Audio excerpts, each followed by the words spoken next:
Hey there YouTube, Crispy Charizard here, and today I have a new theory video, and it is all about your favorite Pokemon, Mewtwo. Now, many people are familiar with Mewtwo's origin story, especially when it comes to Generation 1's, we'll call him Rocket Mewtwo, since Team Rocket has been confirmed to be the creators of that original Mewtwo as a clone of Mew. Now, there are a lot of aspects of this theory, so it's like not completely clear, and as you probably have guessed by now, I don't script my videos. That makes me uncomfortable. I'm much more comfortable, just doing it right in the now and editing it later. So I apologize for any lack of coherence.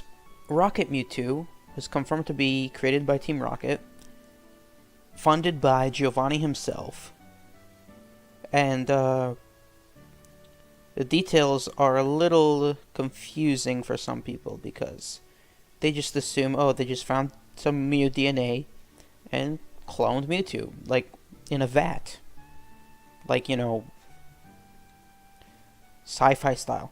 But cloning is more complicated than that. In real life, cloning requires a DNA donor, requires an egg donor, and it requires I want to say a uterus donor, if I'm correct about Dolly the sheep. Basically, Mew would be the DNA donor. Somehow it could be the egg donor, but Mew is unknown for how it breeds. Then we get into the whole Ditto thing. There is a theory online that says that Ditto is a failed Mewtwo, in that when the scientists who tried to clone Mew to create some sort of Mewtwo at first made some mistakes, and the result was Ditto. Now, that was supposed to be a whole different video, but now it's come up. I'll actually go into detail maybe some other time. But the point is, Ditto has many similarities with Mew. For example, weight, height, color, and transforming ability, since Mew is the original Pokemon that can use the move Transform, with Ditto being one of the only other Pokemon that can transform naturally, which is where they get the idea, with Mewtwo being the intended result. Now, I don't know how Ditto came to populate the Earth so much, if it was just an experiment, but I guess they breed in some other way. I don't know how Ditto breed. I just know that Ditto breed with actual other Pokemon, not with each other. But I'm getting off topic. If they attempted to clone Mew, we can look to Dr. Fuji's notebook from, I believe, the Pokemon Mansion, where one of the journal entries says that Mew gave birth. Some people attribute this to, Generation 1 error. Breeding didn't exist as a mechanic back then, so Pokemon were assumed not to have all be laying eggs. Today we know that all Pokemon that do breed lay eggs. None of them are actual mammals per se. I mean, sure, they can be mammals, birds, fish, whatever, but all of them that breed lay eggs. And those eggs are not eggs in the traditional sense, but more like a pre-evolution to all Pokemon, apparently. Again, off topic.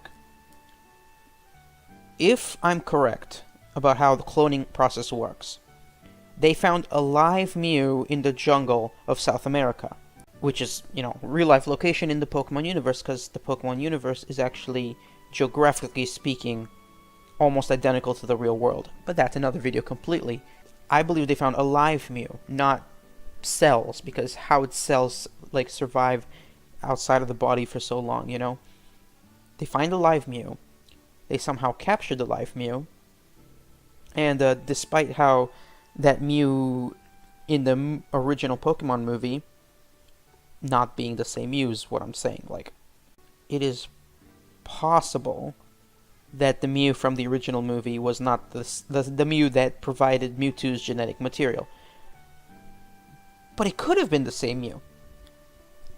But if I think about it, it's inconsequential. It doesn't matter if it was the same Mew or not, and I'm not going to rewatch the movie to figure out which one makes more sense. It actually could have been the same Mew based on the conversation they had, but Mew provided the genetic material for Mewtwo.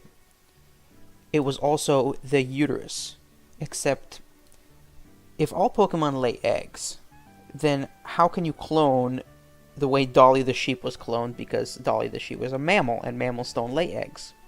If we're going to use Jurassic Park as evidence, well, that kind of cloning meant some DNA from fossils. I meant, the mosquito and the amber. Aerodactyl reference and all that. The frogs from Jurassic Park. They needed to complete the DNA because it was incomplete. Now, if the Mew was live, then there was no way the DNA was incomplete. However, obviously, common sense dictates that Mewtwo is a recombination of Mew's genes, or else, if it was an exact copy, well, it would look like Mew. So the fact that Mewtwo does not look exactly like Mew suggests that the DNA was recombined, which happens naturally in sexual reproduction. Every child is recombined from the DNA of his or her parents, because it's impossible to be an exact clone of someone else through reproduction, because you're 50% father and 50% mother. Cloning requires more than one parent, unlike what you probably thought from science fiction. When it comes to Dolly the sheep had a DNA donor, an egg donor, and a uterus parent that gave birth to her. They took DNA from one sheep, they took the egg from a second sheep, and they put it inside the uterus of a third sheep. If my research was correct, I may be wrong, but that's regardless. If legendary Pokemon do not breed in the traditional sense, which they have to, because obviously many legendary Pokemon exist. Many legendary Pokemon have more than one member. This has been confirmed. There is more than one Mewtwo, and that was the whole point of this video. We were supposed to be talking about the Generation 5 Mewtwo, the Mega Mewtwo, but we'll get to that a little later. As I was saying, if legendary Pokemon have more than one member, then they have to be able to reproduce in some way or another. Even if it's not biological, maybe it's mystical, maybe they're just, popped out of Arceus every other year, I don't know. I don't know where legendary Pokemon come from if they do not breed in regular Pokemon standards. The majority of legendary Pokemon are genderless. There's only a few exceptions, but they can't breed either. Heatran, Thundurus, Landorus, Tornadus, Latios, all these Pokemon have confirmed genders, but not they can't breed. So back to Mew. I theorize that the scientist who captured Mew alive, or maybe he was dead, because DNA is DNA, just like that mosquito.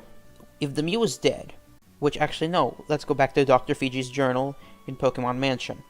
Dr. Fiji said that Mew gave birth. This is a reference to the cloning process. When Dolly the sheep was cloned, the uterus parent gave birth to her, even though the DNA in the egg came from two other sheep. So, the Mew that was the parent of Mewtwo must have been the uterus parent and the genetic parent. But if so much of the parenting was natural, DNA, uterus, etc., then Mewtwo wasn't a clone. Mewtwo was a child. Like a natural child, except it wasn't, because there was only one Mew. Who is Mew's father? And that's where the circle completes. How did Mewtwo, the second Mewtwo, the one created by unknown scientists in the Best Wishes saga, in the Genesect and the Legend Awakened movie, how did that Mewtwo Mega Evolve? Now, we can also mention that it is possible that the scientists who created the second Mewtwo were members of Team Rocket. It's possible that they were a different scientist who acquired their research and DNA from Team Rocket. Somehow, Mew's DNA was probably either transferred from Team Rocket to these scientists, or these scientists are still a different faction of Team Rocket, since Team Rocket is kind of global, to be honest. Or they just captured a completely different Mew. and this is a completely separate Mewtwo, except for the fact that the two Mewtwo are almost identical before before he or she or it Mega Evolves. They have the same body structure, so that means that the DNA was not randomly reconstructed by some separate scientist. The fact that these Mewtwo all look the same suggests that the research was done from the same Mew and in the same methods, meaning it could have been the same research. Different scientists, same research. It's possible. But how did the second Mewtwo Mega evolve into Mega Mewtwo Y? Without a trainer, which is almost always required for Mega Evolution, I'll explain the exceptions, and without a Keystone, and without a Megastone. My theory is that the trainer, which is necessary, could have been inside Mewtwo the whole time. I reference the Pokemon movie with Diancie. At the end of the movie, Diancie Mega Evolves, and it was hinted at the end that the trainer, or the human, whose relationship with Diancie was responsible for her Mega Evolution, was Bonnie, because the diamond that Diancie made for Bonnie was seen with the Keystone symbol inside of it, meaning Diancie's encounter with Xerneas led to Xerneas' life energy radiating that diamond, because, as we know, Mega Stone's radiation has two sources. One of the original sources is the life energy that is controlled by Xerneas. That life energy can be absorbed by Yveltal, and it can go into all living things and nature. And because of Xerneas' encounter with Diancie, that life energy went into the diamond, became a Keystone, and that Keystone, because it was in Bonnie's possession, was the medium of the relationship between Bonnie and Diancie as friends. So that is how Diancie Mega evolved. Another example would be Rayquaza. Rayquaza is the first Pokemon known to Mega Evolve, thousands of years ago. Its Mega Power is a different source than Xerneas. It came from space. Basically, many meteors that come from space, from an unknown place, unknown location, unknown source, basically comes to Earth. The life-threatening meteors, basically, they get destroyed by Rayquaza a lot. And it actually consumes the smaller pieces. Its consumption of meteors is so great that that radiation has built up inside of it, therefore it has no need for a Megastone to evolve. Rayquaza can evolve without Rayquazite because there's no such thing as Rayquazite, because it's inside of it. So by Rayquaza eating Megastones from space, which being the same kind of Megastones, as Xerneas' Kalos Megastone suggests that somehow all Mega Evolution radiation is identical, because, a Megastone is a Megastone, regardless if it came from space or from Xerneas. Anyway, Rayquaza Mega Evolves on its own because the stone is inside of its stomach and its bloodstream and whatever. But what about the trainer for Rayquaza? Well, Hoenn mythology suggests that the trainers required for Mega Rayquaza is the people of Hoenn. When the people of Hoenn saw that disaster was about to come, whether in the form of meteors, or Groudon and Rayquaza fighting, floods and droughts, their wishes went up to Rayquaza, like to some sort of, in a religious sense, and they prayed to him, and it came and answered and Mega Evolved and stopped the calamity and the catastrophe.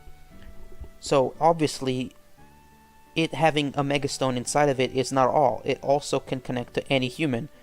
Pokeballs are irrelevant, which goes for Diancie and Bonnie as well. Pokeballs are irrelevant, trainer IDs are irrelevant, the relationship is real, and the Megastone can either be a diamond or a meteor in your stomach. But that doesn't explain Mewtwo, though. The first Mewtwo never Mega Evolved. That has not been confirmed. But there was one theory that I got on my own, but then coincidentally was mentioned by the PokeTuber Pokemon Professor, who does a lot of humorous skits and stuff in one of his latest videos, which he called the Pokemon Movie, something about Mewtwo. And it's an hour long, and it was extremely hilarious. And in that movie, he suggests that it's common knowledge that Mewtwo is a clone of Mew, but it's also half human. I already had this theory before he mentioned that, but is it false? Maybe not. Mewtwo could be half Giovanni, or another human. Now, the other Mewtwo may or may not be Team Rocket's Mewtwo. It may or may not be half Giovanni. But it most likely is, if my theory is correct. The scientists are related to Team Rocket, the DNA is from the same Mew, and maybe from Giovanni. Now, why did Giovanni order his DNA be into Mewtwo? Well, I can't answer that. I really don't know. But it does explain Mewtwo's more humanoid appearance. While Mew is like very small and very cat-like, Mewtwo is almost humanoid. And it also explains its savage nature, its extreme intelligence, and, well, its overall emotions. It's very human-like in its emotions, very despairing, very angry. As for the Mega Evolving Mewtwo, it can evolve without a trainer, and no Keystone or Megastone has been seen. Now, while it's possible that it was in possession of a Megastone, which just simply wasn't seen, or maybe it ate it, like Rayquaza, I seriously doubt it. The Megastone part is a little more difficult to explain, but my theory is mostly about the human part. Mewtwo Mega Evolved because the relationship with a human was the relationship it has with itself. By being half Pokemon and half human, it is capable of Mega Evolution because it has a relationship with itself, which is the necessary relationship between Pokemon and human. Because it's both, all it has to do is relate with itself and got Mega Evolution. It seems crazy, I know, but it's the only thing that I could come up with. Then there's the Rayquaza, Latias, and Latios from the Hoopa movie. They all Mega Evolved with Ash. Now, of course, it is impossible for a trainer to evolve more than one Pokemon at once in a battle. That is a common rule. You only get one Mega Evolution per battle. He Mega Evolved all three around, like, I think at once. There was that shiny Rayquaza, there was that Latias, and there was that Latios. And they all helped Ash to defeat that, evil Hoopa. Now, that was a really surprising turn of events. The Megastones, well, Rayquaza's doesn't matter because he ate it. Latias and Latios will pretend they were in possession of it, and will say Ash has the relationship with all three. The only explanation I have for that movie is that Ash is unique. Something about him is, he's the chosen one. He can do things no other people can. His Z-moves are powerful. His Mega Evolutions are potentially, against the laws of Pokemon. It's, like, groundbreaking. He just Mega Evolved 3 Pokemon at once. Wow. No Keystone. No Megastones. Well, we can get back to that once it's addressed in the future. We can ignore that. What we are talking about today is how Mewtwo Mega Evolved on its own. Again, in conclusion, my answer is that the human aspect is inside of him and her, since there's two Mewtwo out there, at least. The Rocket Mewtwo and the second Mewtwo, which can Mega Evolve. If they have the same source, the same research, the same Mew, the same Giovanni, it doesn't even have to be Giovanni, it could be any human for it to have a relationship with itself in order to Mega Evolve. The story of the second Mewtwo is almost identical to the story of the first Mewtwo, even though they were explicitly two different individuals created by different scientists who probably have the same research origins. And I suggest you guys seriously consider if it's completely impossible or remotely possible that Mewtwo is part human. It goes against everything that Pokemon is, about, but it does explain a lot of things, and it may be what Game Freak was trying to hint when they showed that Mewtwo Mega Evolving without a trainer.